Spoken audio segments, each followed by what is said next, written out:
오늘은 사사기 19장 22절에서 30절까지 말씀입니다. 사사기 말씀의 이 내용은 사사들의 이야기로 시작되지만 마무리는 레위인들의 이야기로 마무리가 됩니다. 그러니까 사사기의 후반부는 두 레위인의 이야기로 그들의 죄악사항에 대해서 소개를 하며 마무리가 되는데요. 17장부터 등장했던 첫 번째 레위인은 물질을 가지고 또 명예를 가지고 살기 위해서 방황하다가 그 선택 가운데 더 많은 것을 누리는 길을 선택하며 갔다. 이것이 사사기 17장에 나오는 레위인의 모습이죠. 그리고 19장에 등장하는 두 번째 레위인은 첩으로 인한 문제가 시작되는데요. 레위인이 성적으로도 문제가 많았다라고 하는 것을 보여주며 이제 사사기가 마무리가 돼요. 이건 뭘 말하는 거냐면 그 당시에 그래도 레위인들이라면 하나님의 부르심을 받은 지파의 사람들이고 하나님께 제사를 드릴 때 하나님 앞에 나아갈 때 어떻게 되는지를 보여줘야 될 부름받은 구별된 사람이란 말이죠. 그런데 레위인들, 영적으로 그래도 버팀목이 되어줘야 할 그 사람들이 물질이 중심이 되고 그들의 명예가 중심이 되고 또 성적으로 탐닉하며 살아갔던 레위인들의 모습을 보여주면서 레위인도 이러니 당시 이스라엘 백성들이 어떠했겠는가를 보여주며 마무리하는 거예요. 그래서 왕이 없었다는 이야기는 백성들만의 이야기가 아니라 부름받았던 사사들도 왕이 없었던 모습으로 살았고 심지어 레위인들도 과연 왕이 있었을까라고 오늘 본문은 그리고 이 사사기 본문은 마무리하며 우리에게 어떻게 살아야 되는가를 보여주고 있는 것이죠.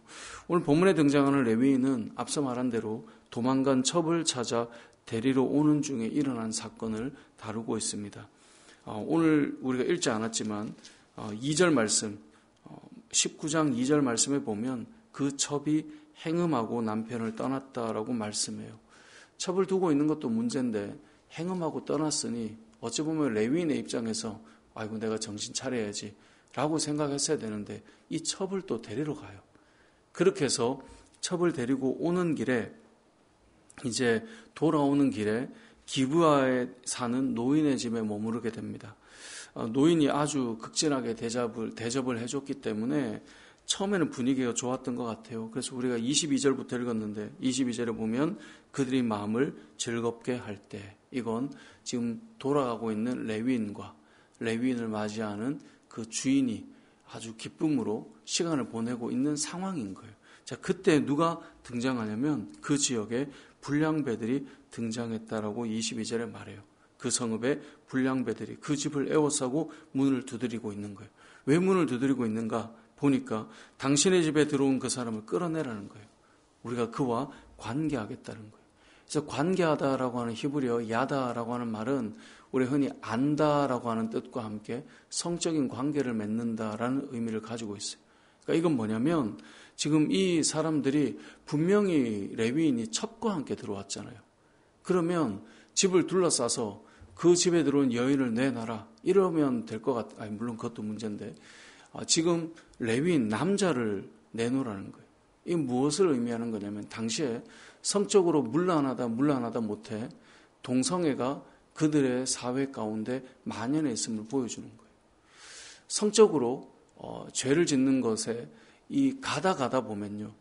나중에는 이 남자와 여자를 넘어서 남자와 남자가 여자와 여자가 심지어 레위기 말씀에 보면 사람이 동물과 그렇게 성적인 행음함에 대한 죄를 짓게 되는데 오늘 본문에 등장하는 이 사회가 얼마나 성적으로 문란한 사회인가를 보여주고 있는 것이죠. 요즘 시대에 이제 성소수자들의 인권이나 또 그들을 우리가 어떻게 대할 것인가. 물론 우리가 존중해야 되고 그 사람들 한 사람 한 사람 귀한 생명이지만 분명한 것은 그들이 선택한 성적인 탐닉이나 그 죄의 요소는 하나님께서 분명히 죄라고 말씀하고 있는 거예요. 오늘 본문은 이런 모습을 뭐라고 말하냐면 23절에 집주인 그 사람이 그들에게로 나와서 이르되 아니라 내 형제들아 청하노니 이 같은 악행을 저지르지 말라. 이 악행이라는 거예요. 뿐만 아니라 이 사람이 내 집에 들어왔으니 이런 망령된 일을 행하지 마라. 이게 망령된 일이라는 거예요. 뭐가요? 성적으로 죄를 짓는데 특별히 동성애를 행하고 성적으로 남자와 남자가 이런 죄를 저지르는 것 그 자체가 망령된 일이라고 분명하게 말씀하고 있는 것입니다. 이것은 이 시대에 우리가 하나님 앞에서 무엇이 죄인가, 무엇이 망령된 일인가를 분명하게 보여주는 내용입니다. 성경에서 성적인 기쁨은 하나님이 주신 선물이라고 분명히 말씀하고 있습니다. 하지만 그 성적인 기쁨이 하나님 주신 선물이라고 하는 것에는 전제가 있는데요. 남자와 여자가 연합하여서 부부가 되고 한 몸을 이루며 가정을 이룰 때 그 성은 기쁨으로 주신 선물이고, 그리고 그 성의 기쁨을 통하여 자녀를 이어나갈 수 있는, 그렇게 하나님께서 주신 가정이라고 하는 울타리에서 주시는 기쁨이에요. 근데 이게 울타리를 넘어가면 성경은 죄라고 말해요. 그래서 그것을 간음하는 것이다라고 십계명에 분명하게 말씀하고 있고, 그 남자와 여자의 간음을 넘어 남자와 남자, 여자와 여자, 사람과 동물, 그것은 하나님께서 악한 일이라고 하지 말라고 분명하게 말씀하세요. 레위기 18장 22절에 보면 너는 여자와 동침함 같이 남자와 동침하지 말라. 이는 가증한 일이다. 레위기 18장 23절에 보면 너는 짐승과 교합하여 자기를 더럽히지 말며 여자는 짐승 앞에 서서 그것과 교접하지 말라. 이는 문란한 일이다. 분명하게 하나님께서 죄라고 말씀하고 있는 것이죠. 심지어 신명기 23장 17절에 보면 이스라엘 여자 중에 창기가 있지 못할 것이고 이스라엘 남자 중에 남창이 있지 못할 것이다 라고 말해요. 그러니까 다시 말해 성을 얻기 위해서 돈을 주고 사고 파는 일이 일어나면 안 된다는 거예요. 그러니까 그런 쾌락의 요소로 나아가는 것은 하나님께서 분명히 죄라고 말씀하고 있는 거예요. 근데 더 황당한 것은 오늘 본문에 보면 이 주인이 이것을 무마하기 위해 어떻게 합니까? 24절에 자신의 딸과 이 사람의 첩을 밖으로 내보내는 거예요. 그래서 이게 정말 이 내용을 읽다 보면 와, 어떻게 이런 사건이 있을 수 있는가. 성경을 읽다 보면 그런 생각이 들지 않습니까? 아니 어떻게 이런 사건을 성경에 기록해놨어. 근데 성경은 왜 이렇게 잔인한 이야기를 너무나 분명하게 기록할까요? 우리의 죄가 무엇인지를 알려주기 위해서요. 아주 고상하게 아름답게 포장되어서 그럴듯하게 이야기하는 것이 아니라 얼마나 죄가 만연하고 이게 잘못된 것을 너희가 가지고 있는가를 우리에게 너무나 분명하게 알려주는 말씀이에요. 그러니까 사실 새벽에 이 본문을 가지고 이른 아침부터 이런 내용을 하나하나 이야기하는 게 참 쉽지 않지만 너희가 그렇다는 거예요. 이 사회가 지금 야 이건 아니지. 어떻게 남자가 남자를. 그래서 여자를 내놓은 거예요. 그러니까 지금 이게 집단으로 성폭행하는 사건이 지금 일어나고 있는 거예요. 그래서 그 첩이 정말 얼마나 아무튼 그랬으면 지금 마지막에 아침에 눈을 떠보니까 지금 레위인이 나가보니까 죽어 있는 거잖아요. 이러한 지금 상황과 시대가 지금 사사시대의 모습입니다. 이 뭘 말하고 싶은 거냐면 성적으로 너무나 문란해 있고 악한 일과 망령된 일을 이들이 행하고 있고 그것이 아닌 것처럼 말하지만 자신의 딸과 첩을 내어줌으로 그것을 무마할 정도로 성적인 기준 자체가 완전히 바닥까지 내려와 있는 시대다라고 하는 것을 오늘 본문이 우리에게 알려주고 있는 것이죠. 오늘 이 시대를 우리가 살아갈 때 그러면 하나님의 백성인 우리들은 어떨까? 과연 우리들은 하나님께서 원하시는 정말 순결하고 하나님께서 기뻐하시는 기준들을 잘 세우고 살아가고 있을까? 하나님께서 우리에게 주신 기준들을 믿음의 사람들은 잘 지키고 있을까?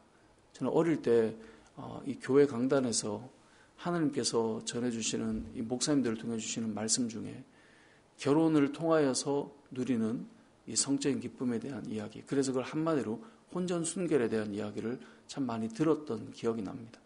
근데 제가 대학을 갔을 때는 혼전 순결에 대한 이야기를 하면 천연 기념물이다 라는 이야기를 할 정도로 그게 무슨 이야기를 심지어 믿는 사람들조차도 그렇게 이야기하고 살아가는 시대를 우리는 걸어가고 있습니다. 과연 믿는 사람들이 오늘 같은 본문을 볼 때 어떤 생각을 하게 될까? 그런 생각을 해보게 되는 것이죠. 더 나아가서 오늘 본문에 보면 더 황당한 일은, 더 놀라운 일은 레위인이 지금 집으로 돌아가고 있잖아요. 근데 집으로 돌아가는 길에 해가 떨어지고 있는 거예요. 근데 그때 당시에 이들이 어디쯤 머물렀냐면 오늘 본문은 아니지만 여러분 11절을 한번 보세요. 19장 11절에 보면 그들이 여부스에 가까이 갔을 때 해가 지려고 하는 거예요. 그래서 같이 가던 종이 주인에게 이렇게 말해요. 레위인에게 이렇게 말해요. 우리가 이 돌이켜 여부스 사람의 이 성읍에 들어가서 유숙하십시다. 그러니까 지금 해가 곧 떨어지니까 여부스 사람이 사는 그 성읍이 제일 가까운 거예요. 거기 가서 유숙합시다라고 말했더니 12절에 레위인이 뭐라고 말하냐면 아니다. 우리가 이스라엘 자손에게 속하지 아니한 이방 사람의 성읍으로 들어가지 말고 기브아로 가자. 베냐민 지파에 속한 성읍이거든요. 그러니까 무슨 생각이냐면 해가 지는데 그래도 이방 땅보다는 하나님의 백성들인 베냐민 지파의 땅에서 자는 게 안전하지 않겠냐 이 말을 하는 거예요. 그래서 좀 더 멀지만 기브아라고 하는 그 땅, 베냐민에 속한 기브아까지 가는 거예요. 왜냐하면 좀 더 안전할 것 같아서. 그런데 그 땅에서 지금 문제가 일어나는 거예요. 요즘으로 보자면 이렇게 생각하면 돼요. 아이 그래도 믿는 사람이 좀 낫지 않겠어?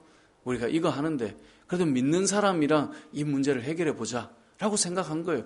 안 믿는 사람보다는 예수님 모르는 사람보다는 믿음의 사람이 더 낫지 않겠어? 이 생각을 하는 거예요. 그래서 종이 이 앞에 여부스 사람의 성읍이 있으니 해지기 전에 빨리 들어갑시다라고 말할 때 무슨 말이야? 이방 땅보다는 그래도 우리가 하는 백성들의 땅으로 가는 게 안전하지 않겠어? 라고 하고 갔단 말이에요. 그런데 이 놀라운 문제가 일어났던 거죠. 요즘 시대로 우리가 다시 적용해 볼 때 아까 말씀드린 것처럼 그래도 믿는 사람이 낫다라고 생각하고 했는데 막상 보니까 아닌 거예요. 이런 일을 누가 만들어요? 그리스도인들이 만들어가고 있는 거예요. 이 사건이 어느 땅에 일어난다고요? 베냐민 땅에 일어나는 거예요. 그래서 20장 이후에 보면 이 각 지파 간에 전쟁이 일어나요. 아니 어떻게 이런 일이 일어날 수 있는가? 그래서 우리가 오늘 읽었던 이 19장 28절에 보면 28절이 아니죠. 30절에 보면 이렇게 말해요. 그것을 보는 자가 다 이르되 이스라엘 자손이 애굽 땅에서 올라온 날부터 오늘까지 이런 일은 일어나지도 아니하였고 보지도 못했다. 이 일을 생각하고 상의한 후에 말하자.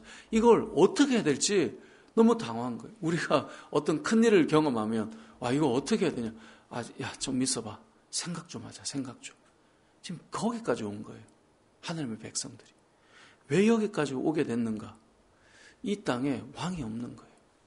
왕이 없으면요, 여러분 하나님의 백성이다? 그런 게 의미가 없어요.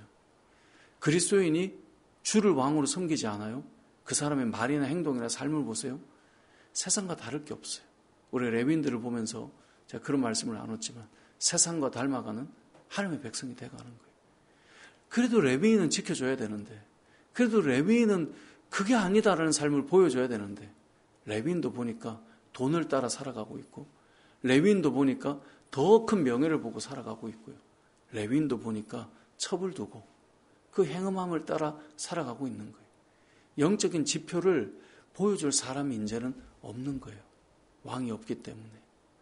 오늘 이 말씀을 통해 우리가 비록 새벽에 이러한 무거운 내용이지만 좀 우리가 보고 기도했으면 좋겠어요. 이 시대에 그래도 부름받아서 그래도 좀 구별되어서 살아야 될 사람들이 있어야 될 텐데 과연 그것이 있는가? 그래도 교회라고 하는 영역 안에는 좀 다름이 있어야 될 것 같은데 과연 교회 공동체 안에는 이런 모습이 이루어지고 있는 것인가? 오늘 말씀을 통해 저와 여러분이 우리의 삶을 좀 돌아보고 그래도 영적인 기준이 되어줘야 될 레위인이 있어야 되었던 것처럼 왕같은 제사장으로 저와 여러분이 이 땅의 삶을 그 기준을 다시 회복시켜 나갔으면 좋겠고요.